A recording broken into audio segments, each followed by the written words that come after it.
Good day to everyone out there in this universe of power. This is El Voz, Gabe Peña. Some of you know me as the Texas Titan. I am here bringing this third episode of the Titan Talk podcast to you today. And here we are embracing the journey of embarking down the path as a new competitive strongman or strongwoman athlete. I'm joined by two of my strongwomen from AlphaFit, Deeandra Flores and Ayda Prieto. Welcome, ladies. Hello. Hello. How are y'all doing today? Pretty good. I know we're this is Saturday. The podcast will probably be releasing a couple days in the future from today, but we're all freshly well fed. It's Strongman Saturday. We're getting ready for some training that's up ahead. And I know I'm prepping for Worlds. Y'all are both prepping for competitive endeavors you have going on throughout the rest of the year and the early summer. I mean, what comes next for each of you? Right now, I'm looking forward to competing in the OSG qualifier, which is June 25th. So that's what I'm training for currently. Nice. Ayda? Right now, I'm waiting for an injury to fully heal up and possibly start preparing for the OSG online qualifier. Excellent. And OSG is quite an opportunity for any amateur athlete. I mean, you get the opportunity to compete. I feel like it's a world championship event. You get athletes who qualify from all over the world getting to official strongman games. You're not only testing your mettle against the nation's best, you're testing yourself against the world's best, but everyone has to qualify and earn their spot there. I feel like anytime you have a big stage like that, that's where you want to be, because that's where you come out of it on the other end a little bit stronger. And then even having like the mindset and the want to just like compete for the qualifier itself, I think is pretty special. Absolutely. I mean, you kind of have to embrace the idea of getting ready to go out your comfort zone. And I remember when I was in the same amount of years since I started as y'all both are, it's a bit intimidating trying to go to those next big stages. I mean, you both just freshly got done with competing at Beerstone. And that was one of the heaviest competitions for the amateurs that South Texas has ever seen, let alone making it a pro event this year. I mean, what was your takeaway from Beerstone 2022? And Deeandra, I mean, your takeaway was a first place win. I know that.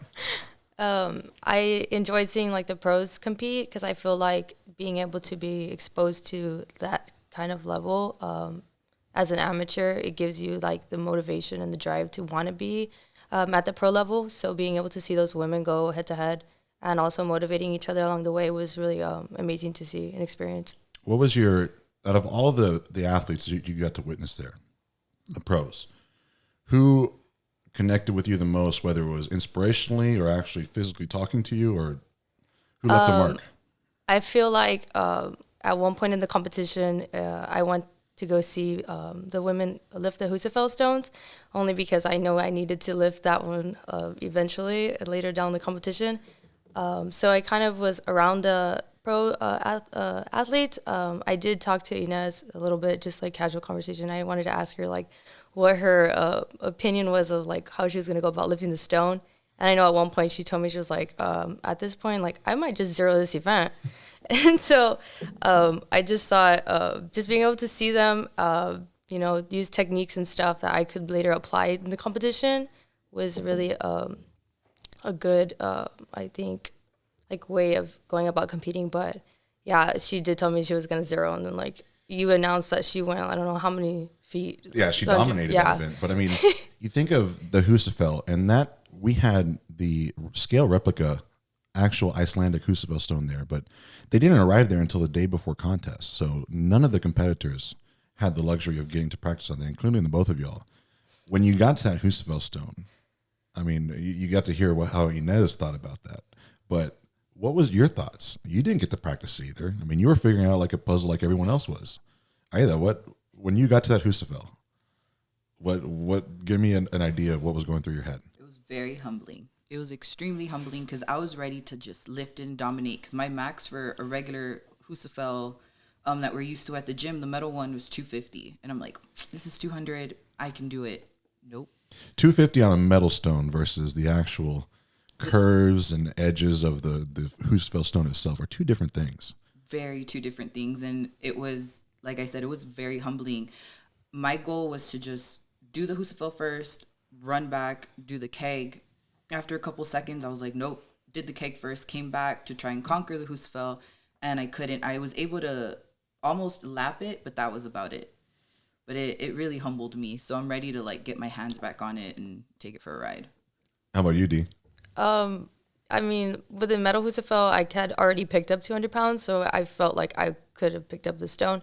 It was just a different type of like picking up the stone. You know, it wasn't just picking up and going. You had to pry it off the ground and then, you know, load onto it. But I mean, I did pick it up and move a couple feet. My goal was just to pick it up and move it, and I was able to do that. It was a very different, two different phases to that lift. You know, there was the actual moving with it, but picking it up off the ground, trying to figure out the best way to get that immovable object from the ground and into your lap. That was, it was interesting to watch as a promoter, to see all the athletes with their own unique approaches. Even the pros, like some would pick it up with the smooth side facing out, others would have the smooth side facing in. It's really cool. And I love natural stones for that reason, that it's always like a puzzle. You got to figure out where the center of gravity is and how to go about doing it. But again, these cool little adventures and experience as y'all level up, pursuing the next step of your competitive careers. And, you know, before we talk about too much along the lines of how you go about figuring out where the next step takes you, I kind of want to know where your background was. I mean, both of y'all are my athletes at Alpha Fit, so I've known you in that regard. But, you know, I still want to know more of your story. Deeandra, I want to start with you.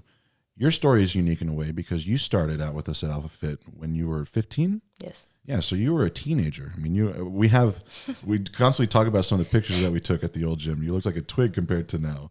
But it's been quite a profound and proud joy to watch you grow over the years. And, you know, you were in high school powerlifting. You were a cheerleader in high school.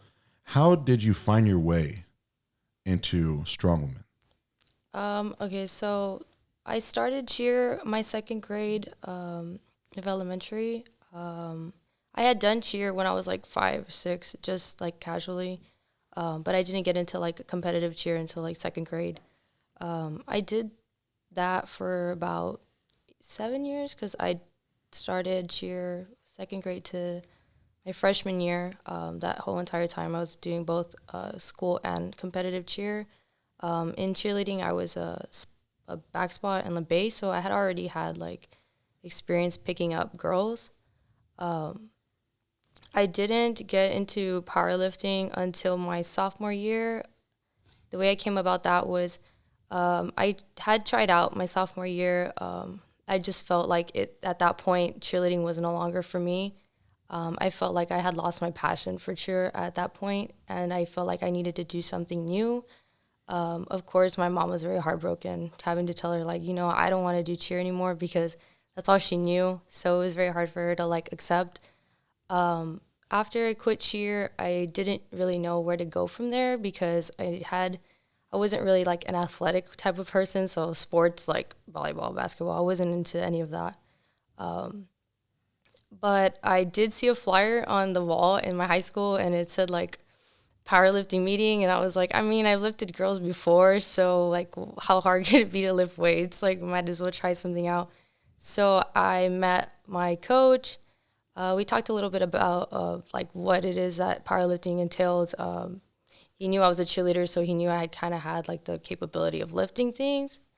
I went home and I told my mom, I was like, hey mom, like I want to go and I want to be a powerlifter. And she's like, are you sure? Like, you know, you came from a cheer background. Like, you know, like, I don't think you're, like, fit to do this. You know, it's more, like, male-dominant kind of sport. And I was like, I mean, it doesn't hurt to try. So, you know, she was like, okay, well, a lot of cheerleading that I had done outside training. She's like, I might as well go and I'll find you someone who can train you outside of the gym, outside of school. So that way, you know, you can at least get better at it. So that's where you came along, and my mom was like, oh, like, I found a gym. It's, like, right by the house, you know.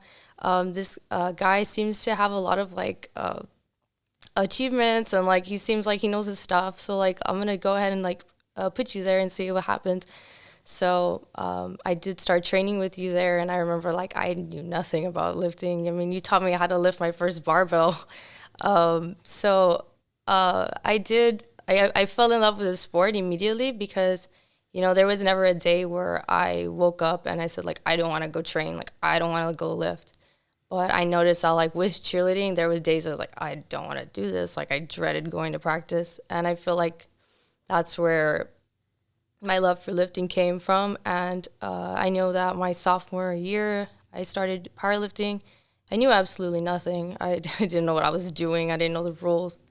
I went about my sophomore year. I know that I ended up going up to, I went up to the regional qualifier. I went to regionals. I missed state by a deadlift. Wasn't able to deadlift 315, and that would have been my ticket into state. But I guarantee you remember that 315. Yeah, it was a very... For every meet that came after that. And I remember it was a very heartbreaking experience. Like, I know I was like crying because like I really wanted to go to state, but I was really thankful that my coach gave me the opportunity that year to actually travel with them to state, just to see and experience like what it was that state was and like the big competition. And so I was able to like take that as motivation for the following year. And I know I trained from, summer up until the next year, my junior year of powerlifting. And I know that my first meet, actually my junior year, I ended up opening that meet with a 315 deadlift. A nice redemption lift from the last year up until starting the new one. It felt really good to do that. And that year I was able to go up to state, and I did place fourth that year. I did continue to train for powerlifting. I know that my senior year, my end of junior year, starting senior year is when I actually got like my first job.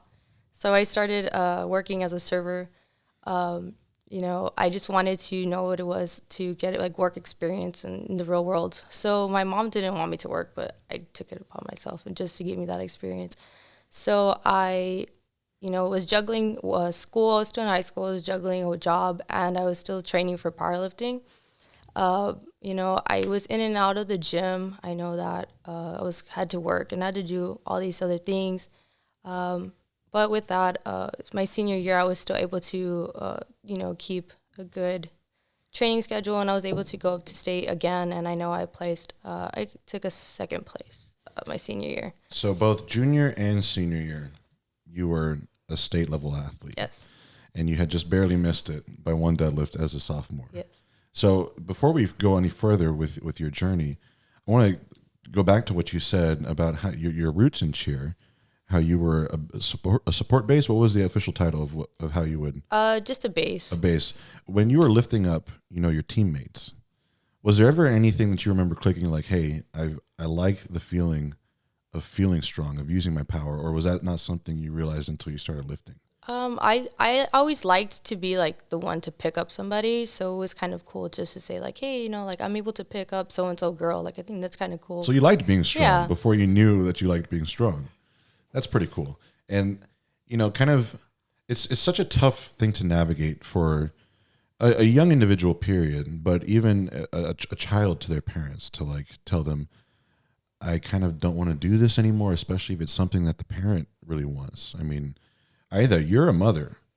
I mean, I know, and I'm a father too now. I know that I've got things that I, hope my daughter would like to enjoy, but I can only imagine that if those conversations come into play where she has to tell me like, Dad, I don't really want to do this. I mean, or your kids, when they tell you that, how does a mother handle that? Let's put yourself in Deeandra's mom's position. If you wanted your daughter to be in cheer and she comes up and tells you like, no, I don't want to do it anymore. How do you navigate that?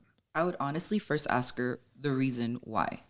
And if she says, I'm not passionate about it anymore, I don't see myself doing this anymore, it's not fun for me anymore, it'd be like, okay, let's look at different outlets. Let's see what you want to do, or let's see what you can find a passion for.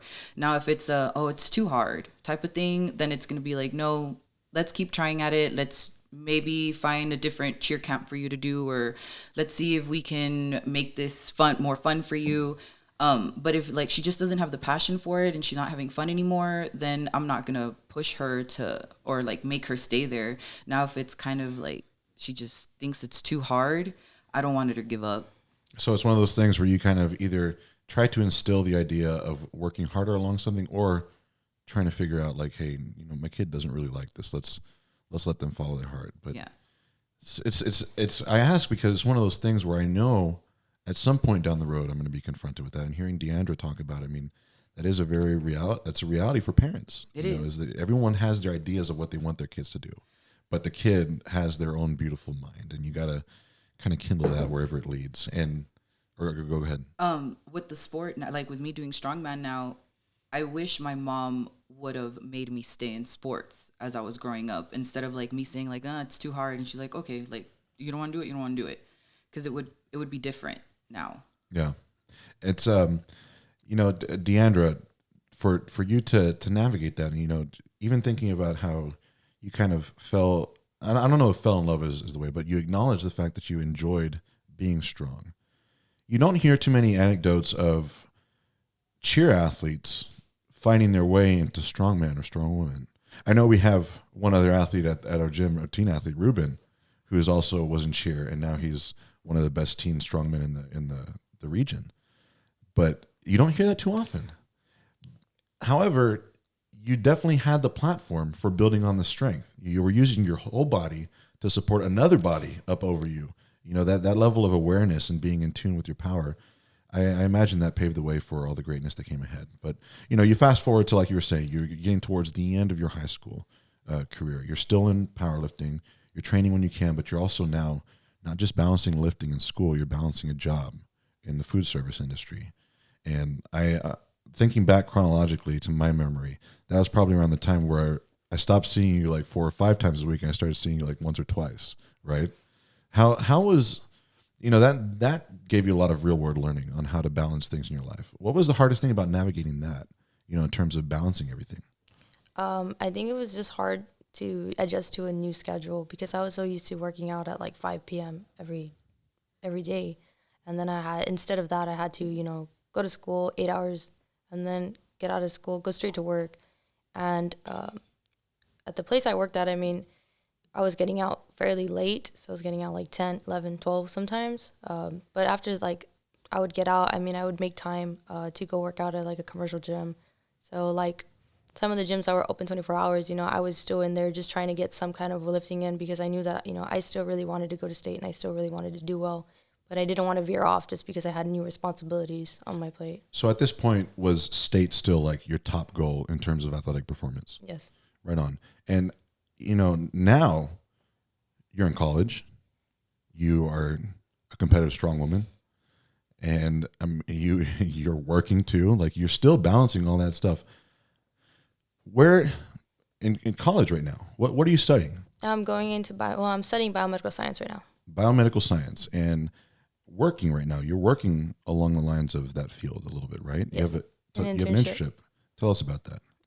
It's an internship regarding it's research in fatty liver disease. It's very interesting. It's clinical trial based, so it's with people that are taking these drugs that could potentially be FDA approved in the next couple of years.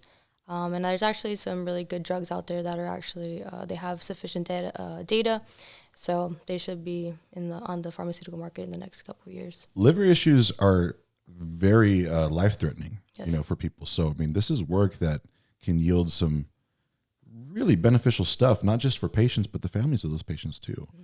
I think that's super cool. And I've told you before, you've got both the brains and the brawn. Yeah. Like, you kick ass in the gym, you kick ass out in academics in the workplace too.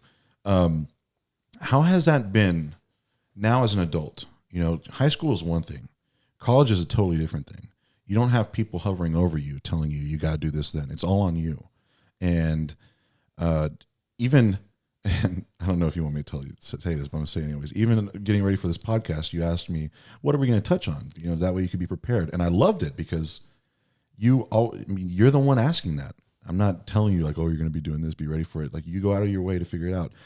What strategies have you learned, both as a student, as a worker, and as an athlete, to help you navigate your life as it is now, with all the different things pulling you in different directions? I feel like my biggest strategy is time management.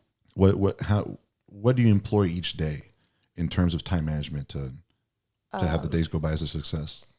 Well, I do go to class in the mornings. I'm usually done it depends on the day, but I'm usually done by 4:00. Within that time, I have breaks, so I get as much work done as I can. And then if I have my internship that day, I'll go about that. Usually by 4 or 5 o'clock, I'm done with either school or my internship. I'll take like a quick break, take a nap, get refueled. Then I'll just make my way to the gym. I train from about like 6 to 8 sometimes, depending on how the workout is. And then once I'm done with that, I go home, eat dinner. And then if I have any extra work I need to get done, I'm there up until, sometimes 1, 2, 3 maybe in the morning, just as long as I get everything done. I mean, it's something that I like, and I like doing everything with the school, my internship, and the gym, so it doesn't really feel like a chore to me at that point. I think of myself in a lot of ways, and I think of other adults that I've talked to, especially ones that have been doing this for long enough to where they start feeling the pull of things in each direction.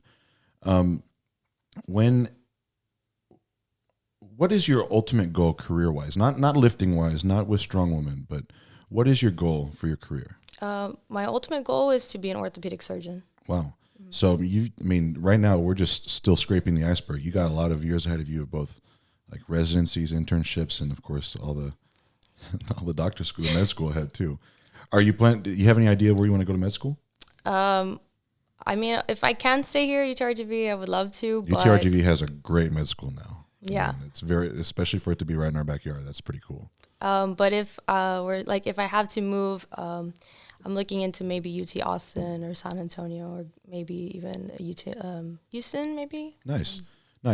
And what I was getting at about talking about the other athletes is when other people or other adults, when other people are so, I don't know if plagued is the right way, but it seems like they're plagued by all the stress of the day. When they finally get to the gym, when it's time to do something for themselves, they don't have the energy or even the will or the motivation to go and finish the full workout.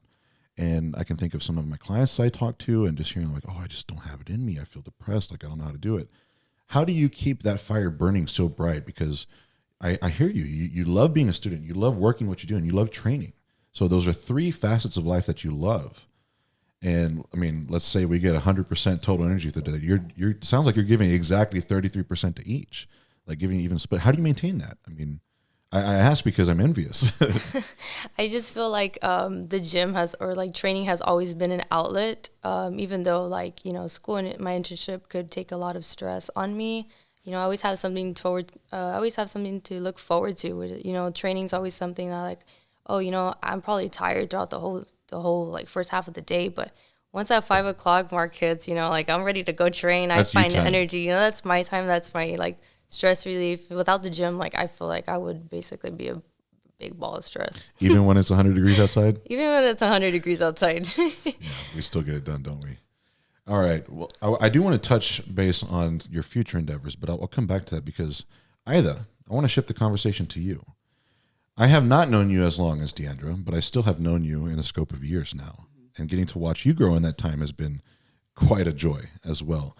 But how did you find your way into strength sports? How did you find your way to Alpha Fit? It all started with a weight loss journey. I just wanted to lose weight, be healthier for my boys. I have twin boys. But about 2, almost 3 months into it, I was just tired of all the cardio. The trainer that I had at that time had me at 1,200 calories a day. I was just over it already. I was ready to give up. I was talking about it with one of my friends, and she was telling me how she knows someone who does Strongman, because I was thinking of, before that even came into mind, I was actually on Instagram when I was already just I don't want to do this anymore. And I came across Krispy Kreme's Christy Sine, and she was doing Strongman. And I'm like, she's goals. I want to be like her. I want to be strong. So that's when the conversation with one of my friends came about. And she was telling me that someone she knows does Strongman. So myself, my friend, and the other person, we ended up at Alpha. And I was able to lift the Husafel stone and pull my truck. I was driving an F-250 at the time. I remember. So that was the moment where I was like, this is where I need to be. I always hear stories of how people first caught the bug in Strongman.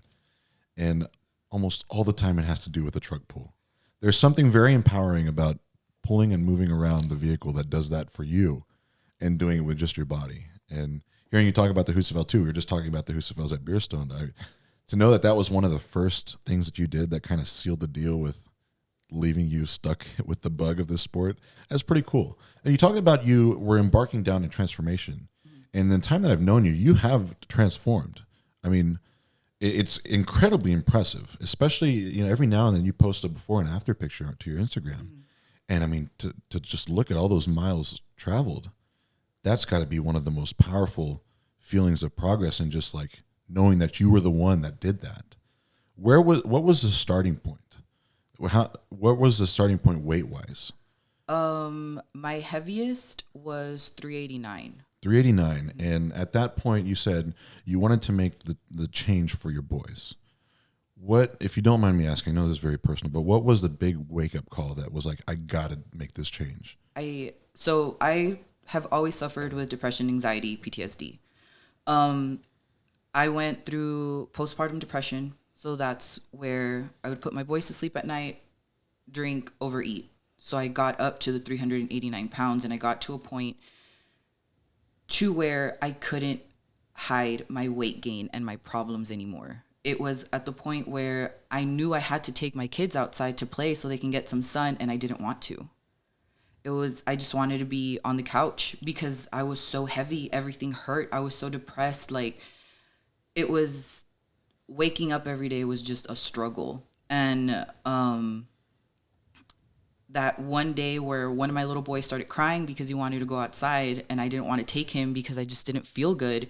That's where I was like, I need to get my shit together, and I need to drop some weight and get healthy and be around for them for as long as I possibly could. And once I got into strength sport, or into strongman, it turned into I can set an example for my kids, because I have to, at the time when I first started, I was a stay-at-home mom. And then I started working, so I had to juggle work, being a mom, and then training. And I want my boys to see that you can do it all. Like, if you manage your time well, if you have a good support system, even if it's on a day where you just absolutely do not want to do anything, I want them to be like, hey, mom got up and she got everything done. And it's all for my boys. And I do sacrifice a lot of my time with them so I can train. But I know at the end of the day, they still see me. And there'll be times where they're doing something. They'll be like, Mom, look, I was able to lift this. I'm strong like you. Or they'll be walking around the house without their shirt. And they'll be like, look, Mom, I'm so strong. And it's like, they don't have anybody else to see that. And it's such a great feeling. And it makes it all worth it knowing that it's coming from me. I'm the one setting that example. They're looking up to me. I was going to say that phrase, hearing your voice say, I'm strong like you. That has to hit a nerve in the heart that just fills you with the most warm and toasty feeling of pride ever. And you think of all the possible motivating forces that are out there. I don't think that anything can compare to one's own child looking up at you and finding inspiration. Or just the idea of that in your mind as the driving force. I know you said you sacrifice time with them for the sake of your training, but you have the ability to see how that small sacrifice is going to pay off in the future by motivating them, by showing them what's possible, and by giving them a figure to be proud of, yes, and their mother. And I mean, how else have you found that being a strong mom fuels everything that you do? Everyday life. Just everyday life about it. Yeah, because I'm not always with my dad. I'm not always with someone to help me. So if I need to do something around the house, I don't have anyone to call sometimes. I have to do it myself. If I was still in that starting position that I was in, I wouldn't be able to do it. I would have to figure it out on my own, or just let it be the way it is. And you don't want that. You don't want things to stay the way they are because you can't do it yourself. That's kind of embarrassing in a way.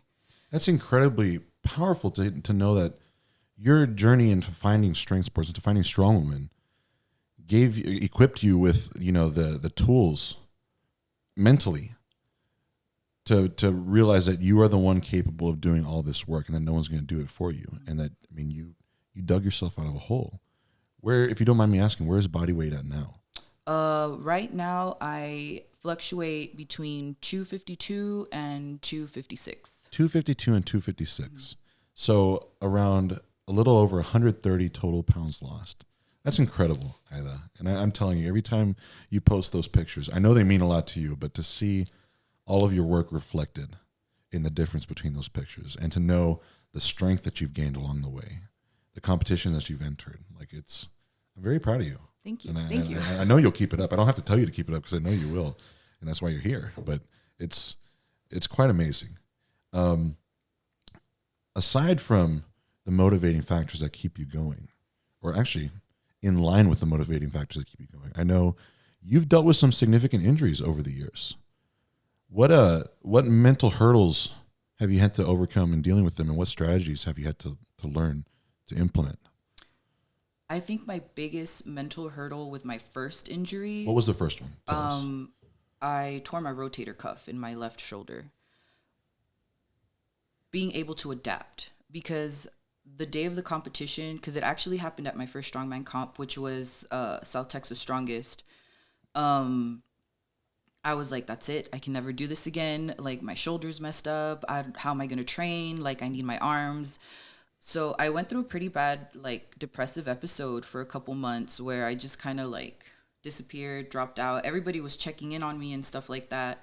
And I couldn't find my way out of it until I started with Chris. Chris was actually the one that was like, hey, or Christopher Bever, he's Clever Bever on Instagram, I believe. Mm-hmm. He's like, hey, let's start working on things. And then you yourself also helped me out, because I remember you gave me the spud strap to be able to do the deadlifts, so I wouldn't have to use my arm or whatever. You got to be able to keep up the deadlifts one way or another. Yeah. Even if you have no arms, we will still find a way to deadlift. And I had a lot of people supporting me and helping me to, like, Chris with recovery, you with giving me tips on how to do things and stuff like that. So that was kind of like my way of preparing myself for my next injury, which is where I messed up my scap. It just completely stopped working on me, and it happened in December, getting ready for Beerstone. So I was really nervous about that. But because of my previous injury, I was like, okay, well, I can do this and I can do this differently. I need to rehab this, and I can rehab while I train, instead of just having to stop what I was doing, rehab one thing, and then train later on down the line. So it kind of prepared me for that. And then we moved forward to Beerstone, where I partially, like, ruptured my plantar fascia in my right foot, which is my dominant foot. This was on the truck pull, right? Yes, on the truck pull, the second event. The second event, but it was almost a 30,000-pound truck. I mean, you think of truck pulls in amateur contests, in contest period. Mm-hmm. A 30,000-pound vehicle is something you usually have super heavyweight men pulling. And you pull that thing. Yeah. And if you walk out of it unscathed, it's like, did you really try hard enough? But I'm sorry you walked out of it with some torn fascia in your leg. To be honest, I think it's a blessing in disguise, because this injury has given me the opportunity to fully focus on my upper body, because any overhead, like, pressing event for me is my worst. Like, I absolutely just cannot, because of my shoulder and my scap, and my upper body was just not really my strongest. So with this, with training, I've been doing a lot more upper body. I've been doing a lot of, like, bodybuilding type workouts, hypertrophy and stuff like that. Everything is now clicking. So my scap is getting better. My overhead pressing is getting better. And that's because I'm seated. So I have no leg power at all whatsoever. And things are just getting better. So instead of me being like, oh, crap, this is setting me back because I have this and this and this that I want to do, it was like, you know what? This is giving me a moment to really analyze my whole list of goals and stuff like that, and giving me time to truly focus on what I need to focus on, instead of like, oh, well, we can get stronger while we're doing everything else type of thing. Gotcha. And you said something that is so important for athletes to realize. And, first of all, with your first injury, to be caught up in a depression after a big injury, that's 100% normal. I think of that of all the times it's happened in my careers, especially when it's an injury that really forces you to have to be on the sideline. You're talking about your shoulder going completely messed up on you to where you can't use it. You can't work out.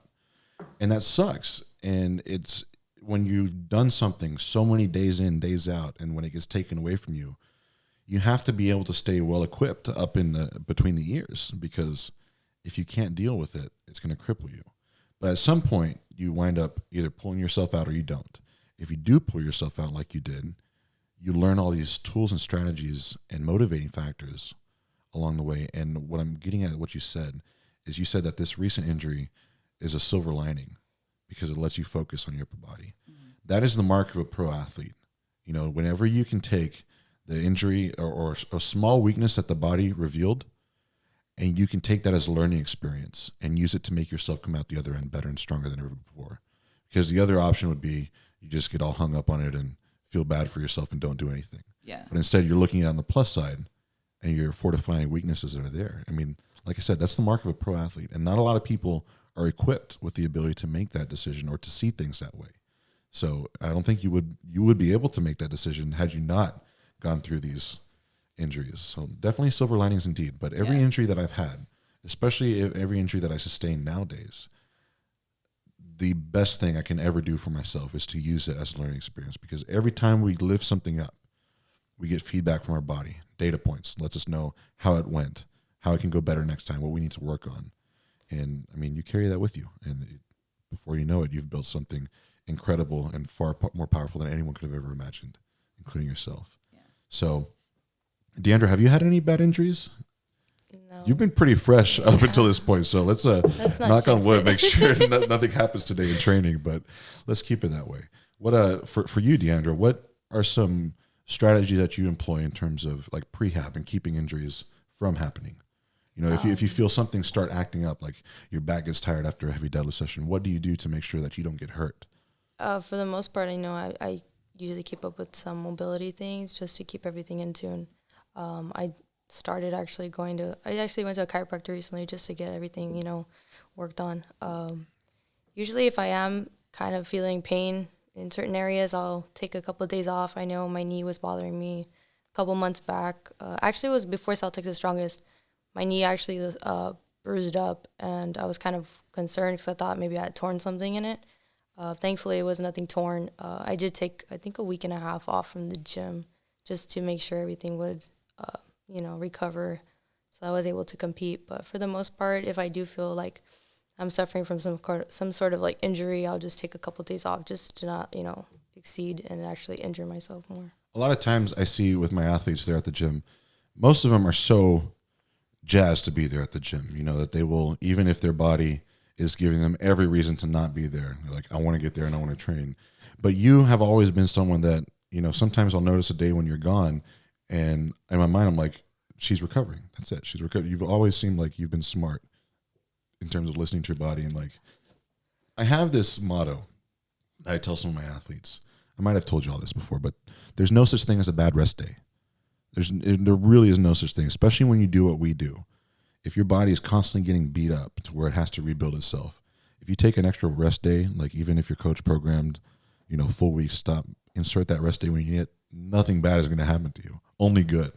So I'm glad to hear that you have those strategies because they keep you going and hopefully continue to be injury-free for all the years to come. But now I want to aim some questions at both of y'all because you had two different backgrounds, but now you are both competitive strongwomen embarking on the next phase of your competitive careers. I've gotten to witness both of you over the recent years start to travel to compete.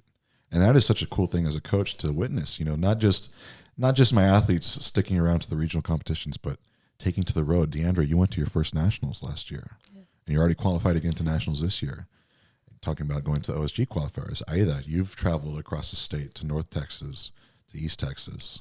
I mean, and I know once you get your injuries from Beerstone healed up, you've got who knows where you're going to find yourself before the end of 2022. But what driving forces keep you both in the sport in doing what you do? And I guess this kind of ties along to, of all of your memories of your time as strongwomen, experiences, gains, hardships, what do you feel is the most significant thing being a strongwoman has given you? So what driving forces keep you in, and what's the most special thing or most significant thing Strongman has given you? Whoever wants to start off. I think the one thing that Strongman has definitely given me is a better mental attitude and the way I handle things. Because before I was very impulsive. Once I was depressed, that's it. I didn't want to do anything. And with Strongman, I've been through so many different hurdles. And towards your last set, you want your last set to be your best set. Like, you really have to push yourself. Like, you really have to, like, tell your mind to, like, and your body, like, hey, we need to get this done. We need to make sure our technique is good. You need to make that weight feel light. Like, make this feel like your first set, but make it your best set type of thing. And before, as soon as something was hard, I was ready to give up. And now I can't see myself doing that. Like, I absolutely cannot. And if I feel like I can't do something, I will find a way to be able to still do it. And what is it about Strongman that gave you this perspective? Like, what core characteristic of what we do produced that? Everything, pretty much. Everything. Well, Everything. I mean, I think it's because the fundamental nature of training is constructive. You know, you go in, you do this effort to break the body down, to show it like, hey, we did something this day, and we need to make some internal changes to where it's easier the next time we do it. But it's always breaking down and building back up, positive reconstruction and building something over and over again. And when you have that kind of brick by brick approach to something, it solidifies the notion that you're going to work hard over time. And when you work hard over time and something's produced and something's great, it reinforces the fact that you're the driving force that did that. And it's time and effort. That's all it is. It's time and effort. And I mean, as far as takeaways go from this sport, that's as high as it gets. Yeah. What keeps you going in the sport? What drive? I know I want my your pro boys. card. Your boys are one. Your pro card is another. My kids and my pro card. Like, I want to set that example. Maybe also because I've come across a lot of people, because a lot of people always start with my weight loss journey. And I also want to show that you don't need to starve yourself and do hours upon hours of cardio to drop weight. You can lift heavy, because I was told when the trainer at the time, when I approached her, like with Krispy Kreme's profile, like, hey, I want to be strong like her, I want to lift like her, she immediately told me, you can't, you are too big. You need to drop more weight before you lift heavy. And I was like, you know what? F you. I'm done. I'm out. I'm going to do this. And I want to, like, prove to people you can lift heavy. You can eat an adequate amount of calories a day and still drop weight and change your body composition. And it's empowering. It really is, because you're getting stronger and you look in the mirror. Of course, you have your days where you're just like, oh, you know, I look horrible. But you have your days where it's like, wow, I went from point A to point B. And doing that, I dropped weight and I got even stronger. And my body looks like this. And those are the days, compared to the few days where you don't feel good. Those are the ones that really mean the most, where you can kind of take that step back and appreciate everything that you've done to get to that point to where you see the figure in front of the mirror that you do. Yeah, so I think those would be my top three things. My boys, wanting my pro card, and proving to people that you don't need to freaking starve yourself and be a cardio bunny to, like, drop weight. Because nowadays there's still that preconceived notion that you need to look a certain way in order to be considered healthy, or in order to be considered strong, or whatever. There's always that preconceived notion, because there's people that can look and be like, she's still fat and she's not that strong, like, she doesn't work out.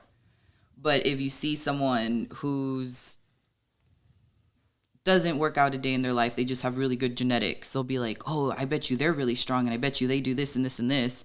So, like, you have to prove a lot more. And in this sport, I just have to prove that I'm strong. I don't have to look a certain way to, like, earn respect or to have, like, any sort of say-so in anything. Like, it's just my strength, and that's all that matters. I think one of the cool things about this sport that really sets it apart from a lot of others too is that we of course acknowledge all the hard work that each other have to put into this, because we know it. We know the blood, the sweat, the tears that goes into this. But at the same time, what we don't put so much pressure on each other. The only one who expects the most out of oneself is oneself. You know, I don't expect you to do these crazy amount of things. You might think that I do, but I don't. You're the only one who thinks that. And when you have that, it's it's very crazy in a sense because you no longer start caring about how this person looks or how this person does something. But when you see that the person loves what they're doing, they're having the time of their life doing it, and it's actualizing their entire being, that is what's truly special, and that's what stands out. And I think a lot of the things that you brought up, you have to look a certain way, you have to fit into this certain mold. I think those are very archaic notions, and I'm optimistic that as more people start to explore different fitness venues, and one of the upsides to this pandemic that we've been going through is that people get to know all the different shapes, the forms, the happinesses involved with it. And ultimately, if you're out there being active, being healthy, you're being happy, and you're there for everyone else, your family, your friends, you're a joy to be around. I think that's above all else. That's what's really important. But Deeandra, now that you've had time to simmer on that, what driving forces keep you in the sport and doing what you do? I feel like Ayda said, it's given me the ability to strengthen my mind. I feel like before Strongman, I was very weak-minded. I was easily, told, I was easily persuaded to say, this is kind of hard, I don't think I can do it. But me wanting to go into the profession I want to go into, I know that it's very male-dominant. It's a male-dominant profession. I've talked to other people, and they tell me, oh, what career do you want to go into? And I'm like, oh, I want to be an orthopedic surgeon. The first thing they tell me, oh, it's a lot of it's a male dominant profession, you might not be able to fit in, you need to be strong. And the irony there is, I'm a strong woman athlete, so I think check out my Instagram. I've actually had a couple professors that have told me, you need to have muscles for that, right? And I was like, I guess, yeah. Oh my God. They're just asking for a slap in the face, right? I feel like Strongman has given me the opportunity, to test myself to my full capacity, because, the body can do so much, but the mind can do more. Your body goes with mind takes it. It's always the driving force. Your mind it does more than what your body can do. You think you can't do something, but you really can. Your body goes more.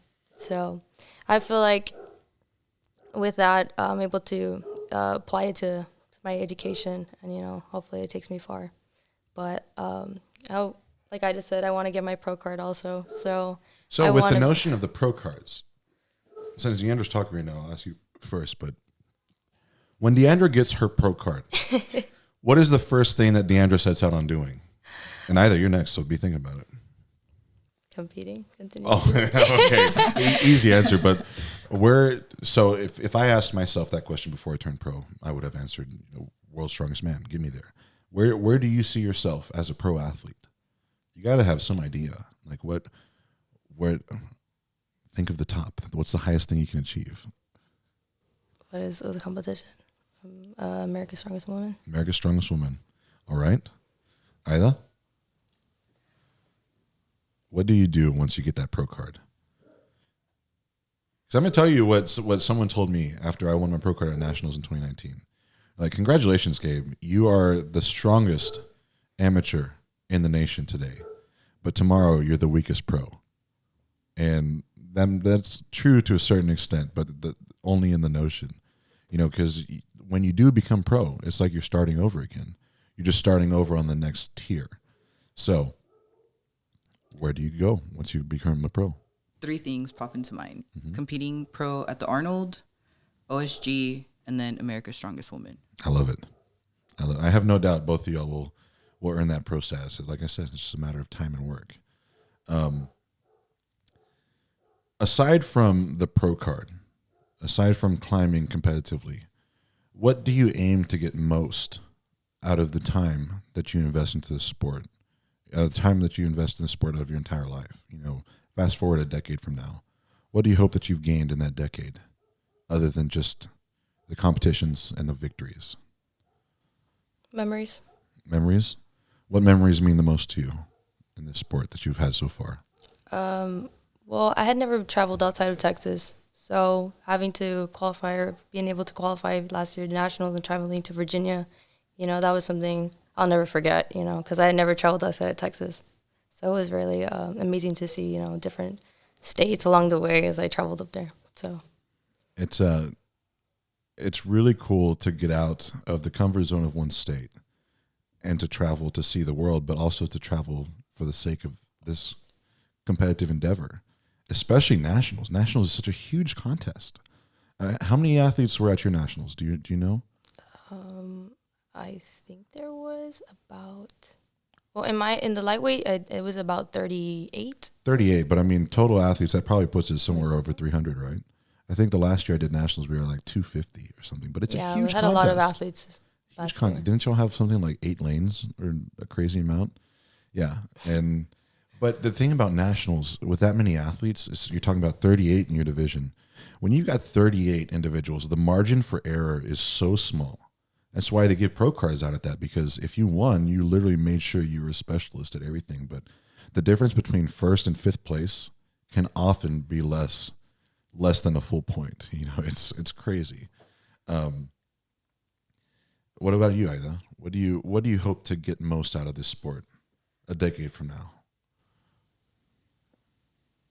The friendships that my best friend, for example, I met her through Strongman. And the people that I've been meeting, the people that I will meet, like just connecting more with people, pretty much. I think the people that we meet make this sport truly special. And I feel like I've used truly special to describe the sport a lot, but it couldn't be more true because, like I touched on, you sacrifice a lot to walk this path. It's a lot of time. And it's not just the time that you're there in the gym. It's the time to cook, to sleep, to prep and things, to get your training gear ready. I mean, to recover. There's a lot that goes into it, and no one understands that like a fellow competitor.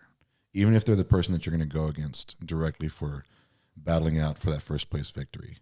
No one understands it better than them, and that makes them some of the best company. And the best relationships that I've made in this life have been through Strongman.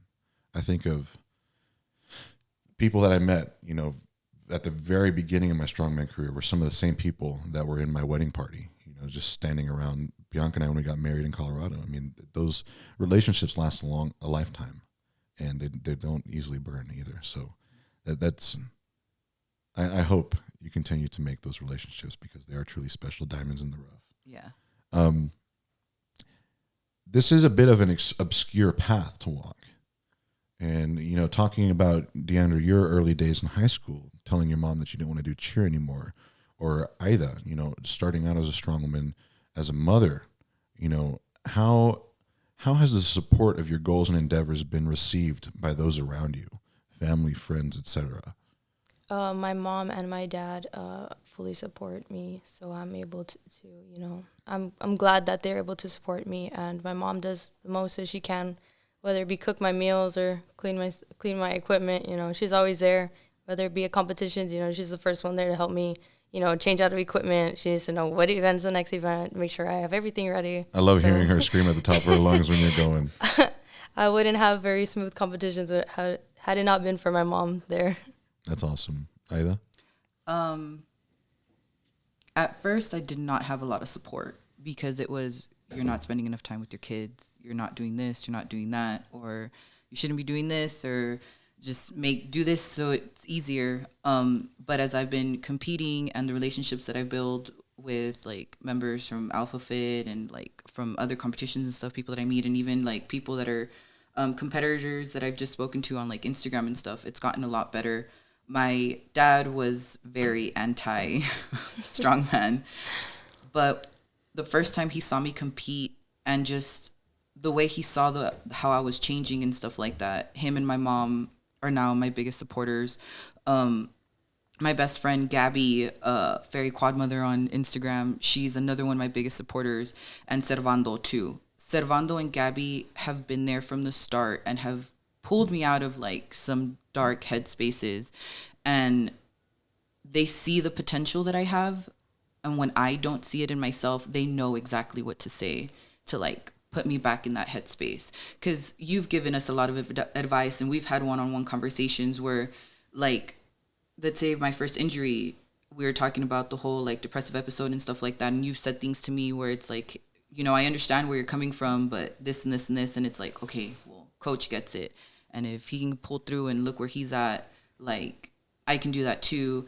And Gabby, same thing. She's gone through injuries and stuff, and she can pull through. And Servando, same thing, like injuries, and he can pull through. And everybody just knows what to say. So I have a really, really good support system now, where I have them too, and I have my boyfriend and my mom that I can speak to. And because they see how much I love this sport, and they see the sacrifices that I've made, and then you have people that see your potential, like it helps you push through when you just want to give up. Oh, 100%. Yeah. This is such an investment, being in this sport. It's not impossible to navigate on your own, but there's so much that we take with us, either when we go and train or after we're done training, that whether it's reflective on our performance or just how we physically feel, to have some type of support base that understands what we're doing and can kind of be there to either be that shoulder to lean on or to kind of help us rationalize and try to see the full picture or the bigger things. And it's invaluable. But, parents looking in, especially a father looking in on a daughter, like it's one of those things where they're probably going to be as apprehensive as can possibly be. But once they see you doing your thing in contest, and like you said, he saw you probably just blossoming and like loving every bit of what you were doing, you can't deny that. You see it, and it's the fulfillment of your child at that point. And that's what any parent wants. I know that's what you want for your boys. Oh, 100%. That's what I want for my girls, just that level of total enjoyment and happiness in doing what they do. But the support is everything. And I think that's one thing that a lot of people in the sport think that they have to walk it alone. And I can get that notion, especially for people training in remote areas where there isn't really necessarily anyone around them.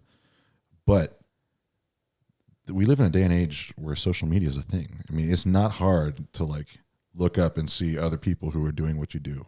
So I do encourage people who are having a hard time out there to try to find someone that they can talk to, whether it's a fellow athlete, a friend, a sibling, family member. Those support bases, like you said, they can get us through some dark places. And no one wants to be stuck in a dark place for longer than they have to. Exactly. Especially if there's a helping hand that can kind of help pull them out.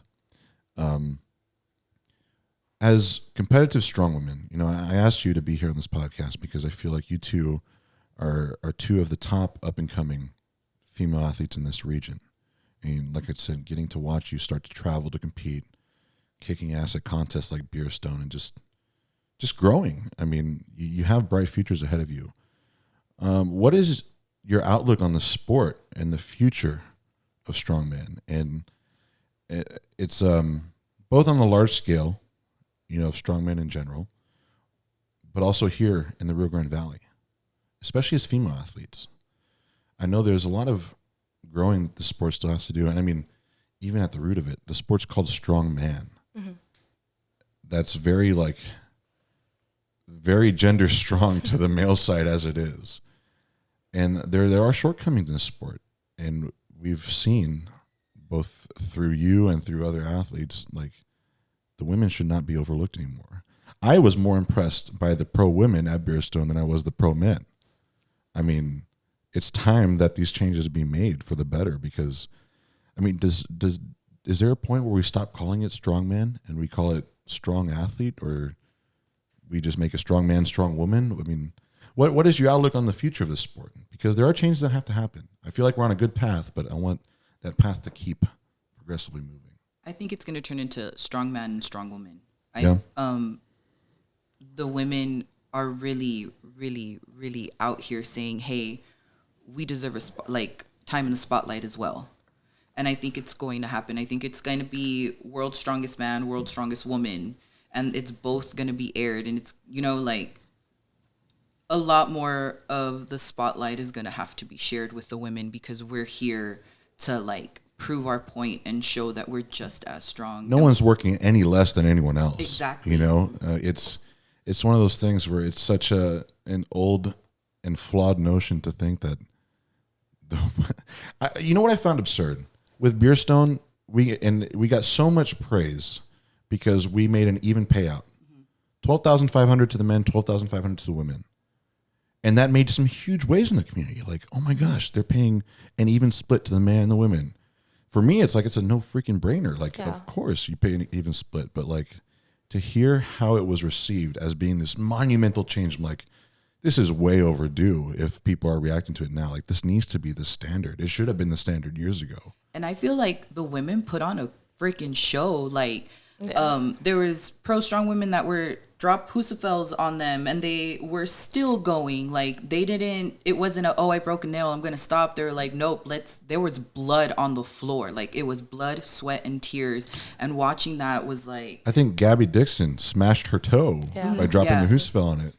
She still went on to kick ass in the Stones, and she came out of there a brand new pro athlete. Yeah. Like, what? I mean, it's crazy. I was so much more impressed. Not to downplay what the men did at Beerstone, but the performances I saw across the female classes really inspired me.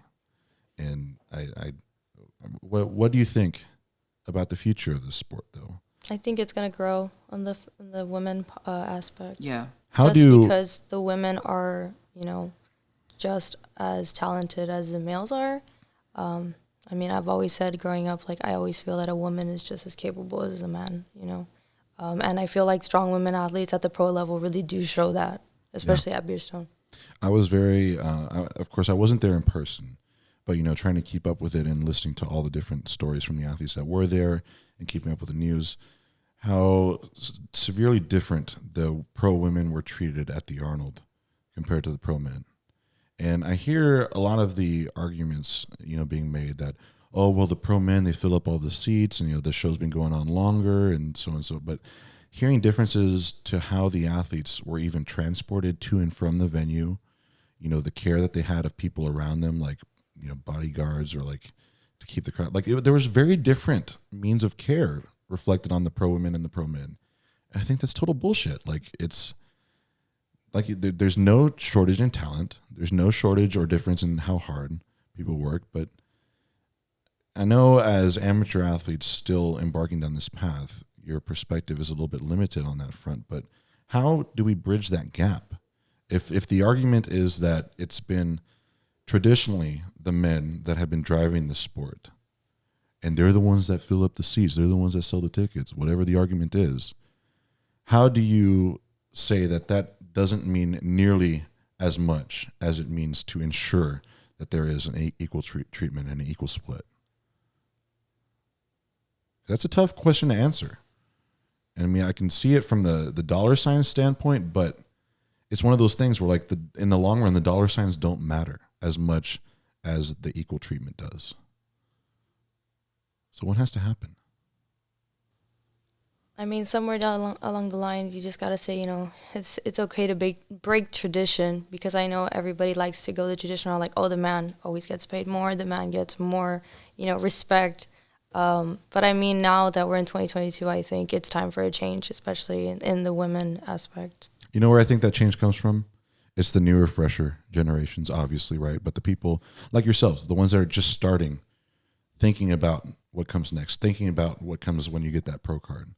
And, thinking about the forces that run the Arnold, there's a lot of old people, I would like to see a lot more young people who are very fresh and in tune with how things should be for the sport to continue to grow, especially for the female sport to grow and that gap be bridged, because there should not be a gap. But I do see a lot of people on the panel that runs the Arnold, and I would like to see some more younger faces. But I'm optimistic. Like you said, Deeandra, the sport is growing, and it seemed the amount of progress that I've seen from just the time that I started. In the time that I started, it hasn't even been a full decade yet. But from then until now, I've seen the creation of the women's pro classes, World's Strongest Woman, pro payouts. I mean, the pro women's Arnold, and that's been in less than a decade. So I'm optimistic of what can happen in the next decade. But there's definitely changes that need to happen, and I hope that even just us talking about it now kind of at least keeps the embers going for the fire that will take over the world that needs to. I think it will. And as more women get into the sport, there's definitely going to be more women on the panel, and women are going to have a lot more say-so. Even down here, like in the 2 years, almost 3 years that I've been doing this, I've seen like fresher, like women faces and stuff like that want to do it. And I think that's pretty cool, because sometimes I have to train at a different gym that's not Alpha Fit, and there's 2 women there that I can like turn to that are doing strongman as well, which are your athletes also. Audrey and Heather. Yeah. And that's pretty cool because before there really wasn't that at all. So I think a lot more women are going to get into it, and things like Beerstone and stuff like that, because you did the equal payout. People are going to see that and they're going to start doing that for women a lot more. And it's just going to be more enticing for more women to get into it. There are strong women out there, and there's no doubt about that. As many, if not just about as many as men. Like there's no innate fact that says that women are not as strong as men. It's BS. I don't believe it. In a lot of ways, I think women are stronger. I mean, I think of my wife making our child inside her for 9 months. I mean, that's insane. But before I get too off track on father stuff, what's the hardest thing a new athlete, especially a new aspiring strongwoman, in getting into the sport? You know, you think y'all had a certain experience with finding your way into the sport through Alpha Fit. But let's think of other regional athletes here in the Rio Grande Valley or across the nation. A young female athlete or any female athlete, regardless of age, wants to get into strongman. It's an intimidating sport to get into. What would be your advice to a new aspiring strongman embarking on their first year in this sport? Reach out. To who? To, let's say there's a strong woman athlete that you look up to or that you're watching, and like you're curious to know is how she got there, where she goes, or how she's doing this or how she's doing that. Reach out to her. Like, they're not mean. They look mean, they look intimidating, but they're not. None of us are mean. The ones that are mean don't last in the sport for long, but everyone is always welcoming those who want to do this with open arms, because we know we're few and far between. But it's one of those kindred spirits sort of things. What about you, Deeandra? What advice would you give a aspiring strong woman starting on her first year? I agree with Ayda. I mean, reaching out, because, getting that advice from someone who's, gone through that journey, we all start somewhere. So I feel like reaching out is a good way to, get over that intimidation, because, it can be really scary to go into a gym. I mean, I went into Alpha Fit, and I was the only 15-year-old there at the time.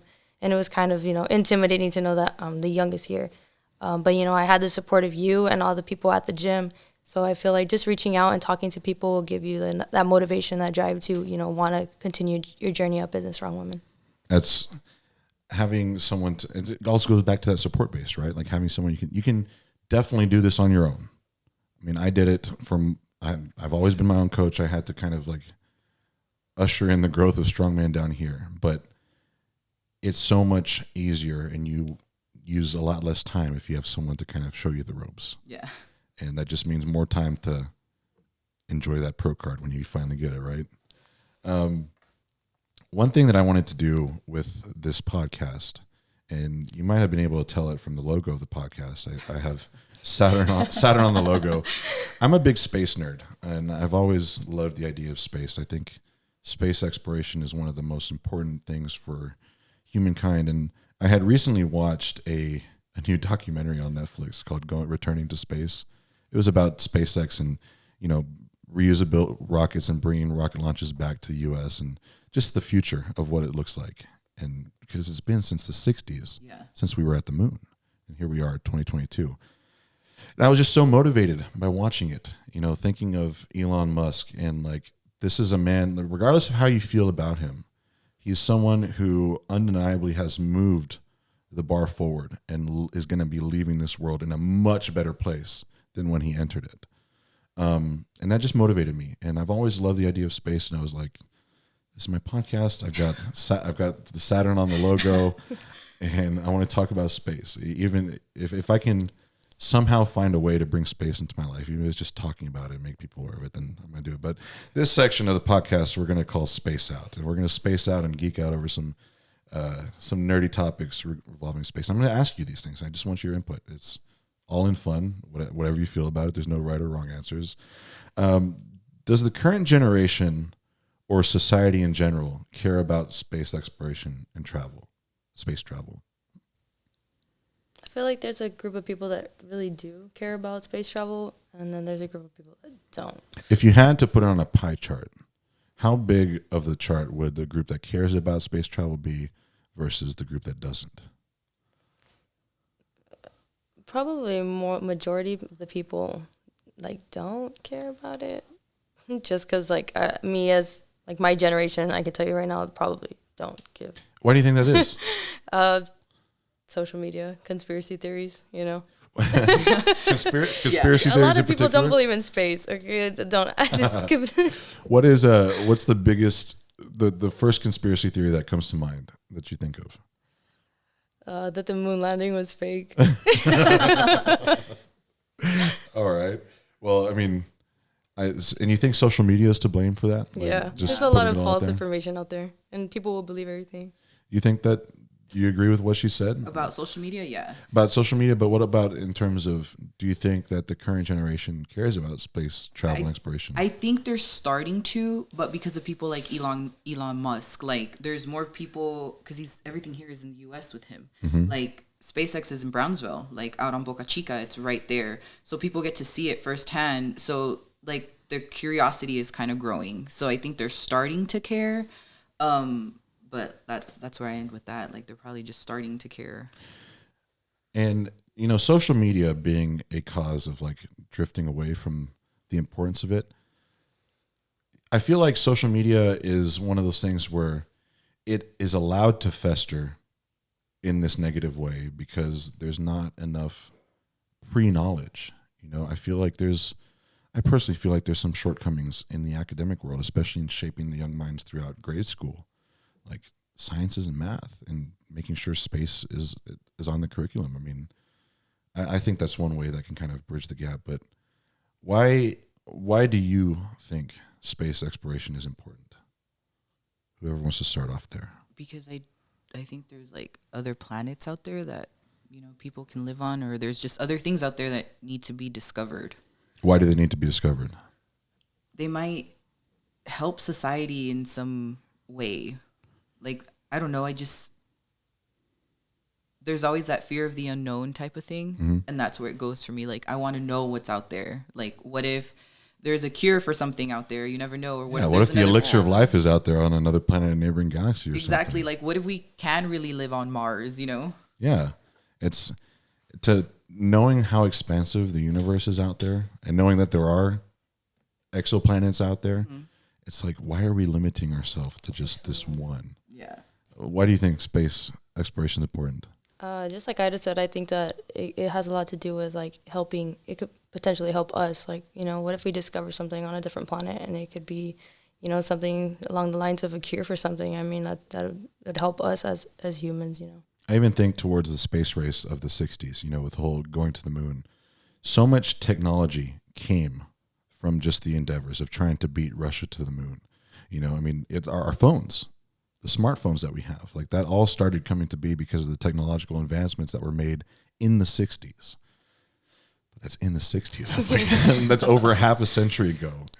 Think about if all the things that we need to figure out to get people from here to Mars and back, I'm sure that's going to result in a whole bunch of new technology to be used here on Earth to make our daily lives better. But for me, I feel like there's some very real scientifically proven circumstances to where life as we know it here on Earth will come to an end at some point. In your own opinion, in your own mind, what are your top 3 ways human life on Earth as we know it will come to an end? Very dark question. Overpopulation. Overpopulation. Pollution. Overpopulation, pollution. What else? And let's not including war or nuclear rampages. Oh, I didn't even think of that. Yeah, well, that's especially as war is going on. I mean, let's say that one won't happen, just in optimism. But pollution, overpopulation. What else do you think?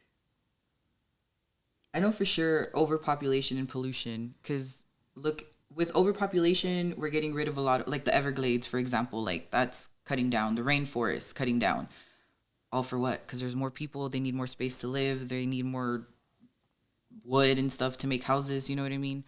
And then pollution, all the cars and stuff like that. It's crazy to look at how big the planet is, from far away from it. Even from the space station, you see how small details look from up there. Like the biggest countries look so small. But it is still a very finite globe with a very finite amount of space, a very finite amount of atmosphere, very finite amount of resources. With over 8 billion people using so much, at one point we do run out. So I can very easily see where that would be. Because so overpopulation, pollution. Lack of resources, eventually. I think that ties in overpopulation. Give me another one. Deeandra. Probably like what, you know, how do you say it? Like artificially, like food-wise. Artificial intelligence. Oh, those are two different that ones. Too. I think Deandra's getting along the lines of GMOs yeah, and stuff like GMOs that. and stuff. Because the more people we have, you know, the faster the crops need to be made, or the faster the food production needs to be made, and with that is more chemicals involved, and so that leads to sicknesses and you know unforeseen illnesses from that. That is really true. But then of course and AI. then AI. Yeah. Where do you see AI falling into that? I feel like that could potentially take over a lot of things, because I know I was reading an article saying that they wanted to utilize AI in medicine, and I think that's something beneficial in the sense that like it's okay to use AI in the sense of like diagnosing a patient. I think that's perfectly fine, you know, getting outside information, but to take over as a physician, like to use AI instead of an actual person, I feel like that's where we have problems, because then you lose that, you know, that compassion for the patient. You lose that bedside manner. And I feel like if we do go along that lines, and me as wanting to be a physician in the future, I feel like my job is going to get taken away, and we're going to rely on that. So. And with that, like, it's not black and white. And I feel like with AI, that's what it is. It's very black and white. And with like sicknesses and stuff, it's not. But I mean, you think of some sci-fi movies and things like that. I think of did y'all ever see that movie Prometheus, the pre-sequel to Alien?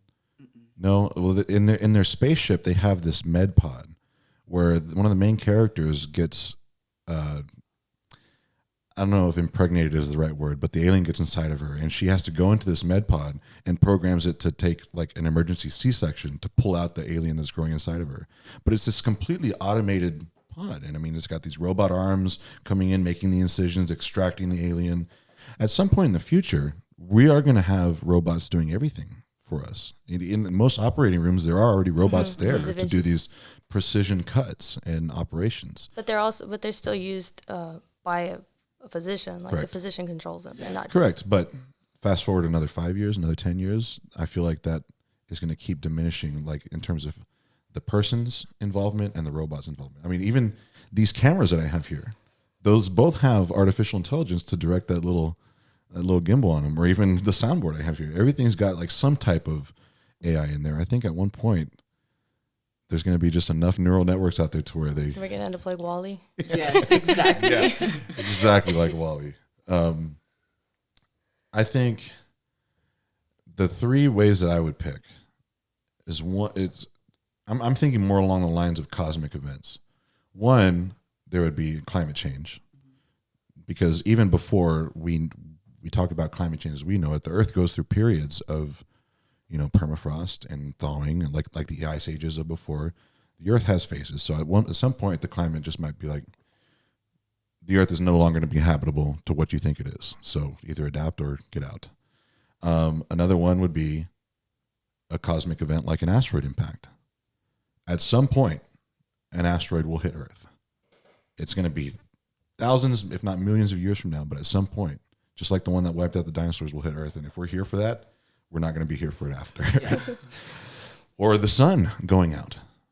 The sun is a reactor. It's an engine. And at some point, it will run out of fuel. And at that point, it's either going to collapse or it's going to burst. And the Earth ain't going to be around for that either. So just those three things, climate change, the sun going out, or an asteroid impact, those are all very grave circumstances where like we need to have a plan B. And the moon might not be far enough away for that to be a sufficient plan B. So I think just in terms of like making sure that the human race can keep living and existing, we got to move outward. We got to find other places. And we might find some cures for diseases and new technology along the way. How do we as a society help instill the importance and significance of space travel and exploration in future generations, especially those, because the future generations are undoubtedly going to be the ones that play a role in securing this? I mean, if we're going to have colonies start to be established on Mars in the 2030s and beyond, that's the future generation. That might be my daughter. How do we help instill the importance of space again? And where does that start? How early? I feel like as soon as we can get them in like pre-K, like elementary, we should start teaching them. Yeah. Because my first memories of space was like from the Magic School Bus, and I was watching Miss Frizzle. Yes. Yes. And we need to bring Miss Frizzle back. That's what we gotta do. They brought her sister back on Netflix, and it's all right. I feel like it's gonna be one of those. I watched it with my kids. Hey, I feel like it's gonna be one of those things where I watch it and it's gonna ruin the nostalgia of like the old days. You ever see that meme of Miss Frizzle like bench pressing 5 plates, like no arch back or anything? I think that's so cool. But yeah, Magic School Bus for the win. Yeah, I think it's so important, and even if it's just like a little space out section at the end of my podcast, just to get people talking about it. I feel we should also talk about Pluto every now and then. Yeah. Oh, this was something I was going to ask. I just didn't know if y'all would be up for talking about it. Like, do you think Pluto should be a planet again, or do you think it should stay as a Because satellite? when I was in school, he was considered a planet, and now I feel like it's just like he's just there. It's so small compared to the rest of the planets, and I can't remember what the actual title for Pluto is now because I'm still living in that phase of denial. Like, no, it's a planet. It's a planet. I don't want to hear anything else. Same. Right? But I think Pluto does have its own satellite too, if I'm not mistaken. I think Pluto has its own moon that is the size of Texas, diameter-wise. Can you imagine that? Like a little Texas-sized moon. That's still pretty big, though. That's still pretty big. That's still pretty big. Yeah, but so you feel pretty sour that Pluto's no longer on the... Yes, 100%. I bought my daughter a little like sky projector planetarium so that I could teach her about space as she grows. And one of them has a solar system on it, and it's got all the planets, and it's got Pluto at the end. Oh, that's so sweet. And I'm like, now I'm going to have this conversation. Like, Daddy, what's that one? Well, it used to be a planet, but not anymore. But yeah, I remember the old days of all the jingles that they would teach us. Like, now what do we do with the letter P? Well, it's still Pluto, but it's not a planet. Anyways, obviously some feelings on that whole front.